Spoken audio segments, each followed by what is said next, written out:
আকাশবাণী কলকাতা। স্থানীয় সংবাদ পড়ছি সুমন মুখোপাধ্যায়। রাজ্য সরকার শহরে সাম্প্রতিক একাধিক অগ্নিকাণ্ডে ক্ষতিগ্রস্ত পড়ুয়াদের পাশে দাঁড়াবে।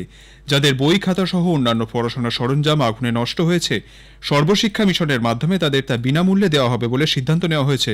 এছাড়াও উপযুক্ত প্রমাণ সহ যোগাযোগ করলে মার্কশিট, শংসাপত্রের মতো নথিও তাদের পত্রপাঠ দেওয়া হবে বলে মধ্যশিক্ষা পর্ষদ এবং উচ্চ মাধ্যমিক শিক্ষা সংসদের তরফে জানানো হয়েছে। রাজ্যে সমগ্র শিক্ষা মিশনের সভাপতি কার্তিক মান্না জানিয়েছেন, নিউ আলিপুরে দুর্গাপুর সেতুর নিচে বস্তিতে আগুনে ক্ষতিগ্রস্ত 2 মাধ্যমিক পরীক্ষার্থীর হাতে ইতিমধ্যেই নতুন বই তুলে দেওয়া হয়েছে। আর কোনো পড়ুয়ার বই পুড়ে গিয়ে থাকলে বা তাদের স্কুল কর্তৃপক্ষ দফতরে যোগাযোগ করলে তাদেরও নতুন বই দেওয়ার ব্যবস্থা করা হবে বলে তিনি জানিয়েছেন। আসন্ন সাধারণতন্ত্র দিবসের কুচকাওয়াজে দিল্লিতে এ রাজ্যে ট্যাবলো অংশ নিচ্ছে। রাজ্য সরকারের লোকপ্রসার প্রকল্পকে সামনে রেখে ওই ট্যাবলোর পরিকল্পনা করা হয়েছে। জঙ্গলমহলের প্রেক্ষাপট ও টেরাকোটা মন্দিরের পশ্চাৎপদে ট্যাবলোটিকে সাজিয়ে তোলা হচ্ছে। রাজ্যের ছৌ এবং বাউল শিল্পীরা কুচকাওয়াজে অংশ নেবেন।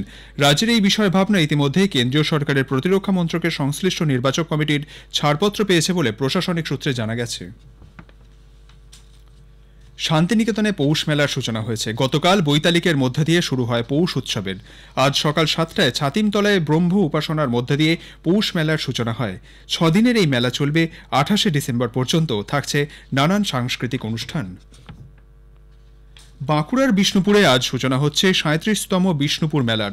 মল্লভূমের নিজস্ব ঘরানার ধ্রুপদী সঙ্গীত, বালুচরী শাড়ি, ডোকরা ও টেরাকোটার শিল্পকর্ম বিশ্বের সামনে তুলে ধরতে এবার বিশেষ উদ্যোগ নেওয়া হয়েছে। মেলা চলবে 27শে ডিসেম্বর পর্যন্ত। ওড়িশার সিমলিপাল জঙ্গল থেকে ঝাড়খণ্ড ও এই রাজ্যের ঝাড়গ্রামের শিমুলপাল হয়ে বাঘিনী জিনাত পুরুলিয়ার বান্দোয়ানের জঙ্গলে ঘোরাফেরা করছে।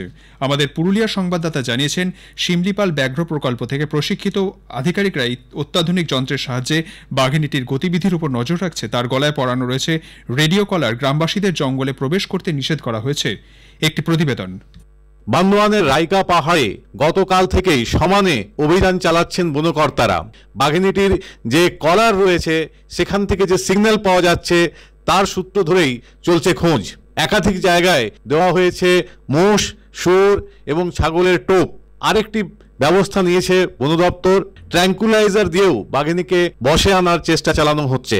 এতটাই গভীর অরণ্য রয়েছে, কোথায় বাঘিনী অবস্থান করছে তা জানা যাচ্ছে না। যা জানা যাচ্ছে সেটি পুরুলিয়ার বান্দোয়ানের জঙ্গলে আপাতত সেখানে অবস্থান করছে। অনির্বাণ বন্দ্যোপাধ্যায়, আকাশবাণী সংবাদ, পুরুলিয়া। বাবা সাহেব আম্বেদকরকে নিয়ে কেন্দ্রীয় স্বরাষ্ট্রমন্ত্রী অমিত শাহের বিতর্কিত মন্তব্যের প্রতিবাদে শাসক দল তৃণমূল কংগ্রেস আজ রাজ্য জুড়ে ধিক্কার মিছিল করছে। কলকাতার প্রতিটি ওয়ার্ডে এবং জেলার ব্লকে ব্লকে এই মিছিল করার নির্দেশ দেওয়া হয়েছে। কলকাতায় ওয়ার্ড ভিত্তিক প্রতিবাদ মিছিলে কাউন্সিলর, মন্ত্রী, বিধায়করা রয়েছেন। উত্তর কলকাতায় রাজ্যের মন্ত্রী শশী পাঁজা সহ তৃণমূলের উত্তর কলকাতার অন্য বিধায়ক এবং কাউন্সিলররা বিভিন্ন ওয়ার্ডে প্রতিবাদ কর্মসূচিতে সামিল হবেন। এদিকে কলকাতা বিশ্ববিদ্যালয় সহ রাজ্যের সমস্ত বিশ্ববিদ্যালয়, কলেজের সামনেও তৃণমূল ছাত্র পরিষদ প্রতিবাদ কর্মসূচি পালন করছে। প্রধানমন্ত্রী নরেন্দ্র মোদী এ মাসের 29 তারিখ আকাশবাণীতে মন কি বাত অনুষ্ঠানে তাঁর চিন্তাভাবনা দেশ বিদেশের মানুষের সঙ্গে ভাগ করে নেবেন। এটি হবে মাসিক এই রেডিও অনুষ্ঠানের 117তম পর্ব। মানুষ টোল ফ্রি নম্বর 1800-117800-তে তাদের মতামত ও চিন্তাভাবনা জানাতে পারবেন। নরেন্দ্র মোদী অ্যাপ বা মাইগভ ওপেন ফোরামের মাধ্যমে অনলাইনে তা এ মাসের 27 তারিখ পর্যন্ত জানানো যাবে।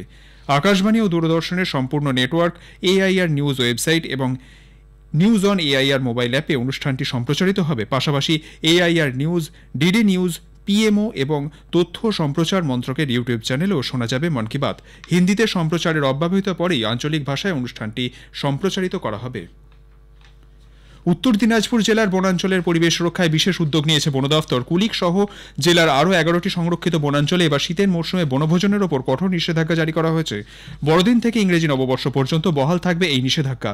বন দপ্তরের রায়গঞ্জের বিভাগীয় বন আধিকারিক ভূপেন বিশ্বকর্মা জানিয়েছেন, রায়গঞ্জ কুলিক বনাঞ্চল থেকে চোপড়ার সাপলিকলা সহ জেলার 12টি বনাঞ্চলে বনভোজন পুরোপুরি নিষিদ্ধ করা হয়েছে। বনের ভিতর কোনো ধরনের দাহ্য পদার্থ ব্যবহার করা যাবে না। 24 ঘন্টা নজরদারির জন্য মোতায়েন করা হবে নিরাপত্তারক্ষী। রাজ্য বিধানসভার বার্ষিক পুষ্প প্রদর্শনী আজ থেকে শুরু হয়েছে। বিধানসভার অধ্যক্ষ বিমান বন্দ্যোপাধ্যায় এই প্রদর্শনীর সূচনা করেছেন। কলকাতা ফ্লাওয়ার গ্রোয়ার্স অ্যাসোসিয়েশনের সঙ্গে সহযোগিতায় আয়োজিত এই প্রদর্শনী আগামী 26 তারিখ পর্যন্ত দুপুর 2টো থেকে রাত 8টা পর্যন্ত সর্বসাধারণের জন্য খোলা থাকবে। স্থানীয় সংবাদ শেষ হলো। এর পরের খবর শুনবেন বিকেল 5টা বেজে 10 মিনিটে।